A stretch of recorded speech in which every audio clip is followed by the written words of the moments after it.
सैयारा के पीछे पागल एक चुड़ैल को सैयारा का भूत चढ़ गया था। वह चुड़ैल पेड़ के झूले पर बैठ कर के सैयारा वाला गीत गाती थी। सैयारा तू तो बदला नहीं है, मौसम जरा सा रूठा हुआ है। सैयारा तू तो बदला नहीं है, मौसम जरा सा रूठा हुआ है। आज मुझे ये गीत गाते हुए बहुत रोना आ रहा है, क्योंकि मुझे भी ऐसे ही, जब मैं जीवित थी तो मुझे ऐसे ही धोखा दिया गया था। और यह सैयारा वाला गीत जब से चला है, मैं तो इसके पीछे पागल हो गई हूँ। यह गीत तो मेरे को रुला देती है रे बाबा। तूने दिल पे चलाई संग मेरे, ओ दिल पे चलाई छुरिया, ओ दिल पे चलाई छुरिया। आज मैंने सैयारा मूवी देख के कसम खा ली हूँ कि जो भी धोखा देगा मैं उसे नहीं छोड़ूंगी, क्योंकि मुझे धोखा मिला था, धोखा। उसके बाद एक दूसरे जंगल में एक भूतिया चुड़ैल जो बौनी थी और भुट्टी थी, वह भूतिया चुड़ैल के नाम से प्रसिद्ध थी। वह भूतिया चुड़ैल इतनी देखने में छोटी थी कि कोई उसे देख नहीं सकता था, और वह गांव से बच्चे को चोरी करने का काम किया करती थी। वह भूतिया चुड़ैल धीरे धीरे गांव से बच्चे को गायब करने लगी थी। अगली सुबह होती है, एक मालिन की बेटी जो अनाथ होती है, वह सुबह सुबह फूलों की डाली को लेकर के फूल तोड़ने के लिए निकलती है, और वह एक बगीचे में जा कर के पहुंच जाती है, और वह बोलती है कि अरे वाह, कितने सारे फूल हैं यहाँ पे। आज तो मेरा मन बहुत खुश हो गया है। गांव में तो एक भी फूल नहीं मिलते हैं, क्योंकि गांव के सारे महिलाएं सुबह सुबह उठ कर के सारे फूल तोड़ लेती है, और मुझे एक भी फूल नहीं मिलता है। आज तो मैं ढूंढते ढूंढते इतने सुंदर बगीचे में पहुंच गई हूँ, और मैं अब से रोज़ इसी बगीचे में रहूँगी, क्योंकि यह बगीचा बहुत सुंदर है, और मैं प्रत्येक सुबह अब इस बगीचे में आ कर के फूल तोड़ कर के ले जाऊंगी, और फूलों की माला बना कर के बाज़ारों में बेचा करूंगी, जिससे कुछ पैसे तो हो ही जाएंगे। उसी पैसे से मैं अपना घर चलाऊंगी, क्योंकि मेरे माता पिता नहीं हैं और मैं बहुत गरीब हूँ, और मुझे कोई सहायता भी नहीं करता है, क्योंकि पूरे गांव के लोग बहुत ही निर्दय और कठोर स्वभाव के हैं। जिसके भी घर पे जाऊं कुछ मांगने, तो वे सीधे मना करके बोलते हैं कि जा कर के भीख मांग ले, मेरे से आती है मांगने के लिए। तो मुझे बहुत बुरा लगती है, और आज से मैं यह अपना रोज़गार शुरू कर रही हूँ। मैं रोज़ सुबह आकर के फूल तोड़ लूँगी, और वह लड़की फूल तोड़ करके बेच आती है। फिर उससे जो रुपए मिलते हैं वे अपने घर के आगे खाना बनाने लगती है खुशी खुशी।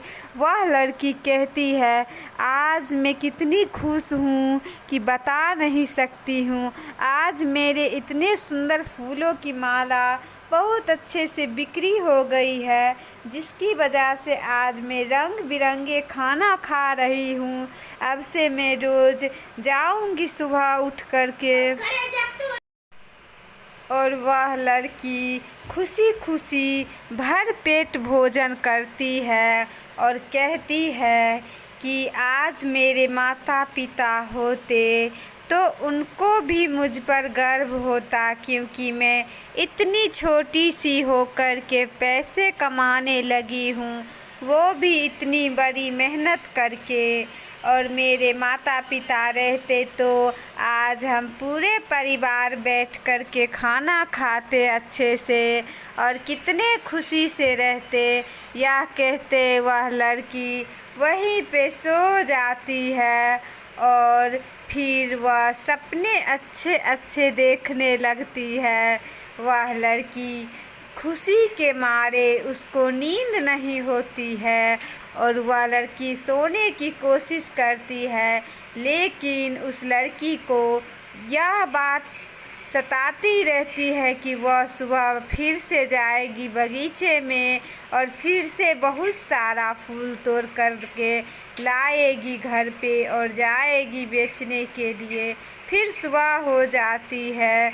बहुत सारे गांव वाले सुबह सुबह सारे गांव वाले टहलने के लिए निकलते हैं अपने हाथों में चाय लेकर के और कहते हैं, अरे भाई आजकल तो दिन की सुबह तो होते ही सूरज इतनी कड़क धूप के साथ निकलती है कि मानो हालत ख़राब कर देती है। और इतनी तेज़ रोशनी के साथ कहीं सूरज लगता है कि आसमान से ज़मीन पर आ गया है। और इतनी सुबह किसानों की तो हालत ख़राब हो जाती है। कैसे आखिरकार किसान लोग खेत में काम करने को जाया करेंगे।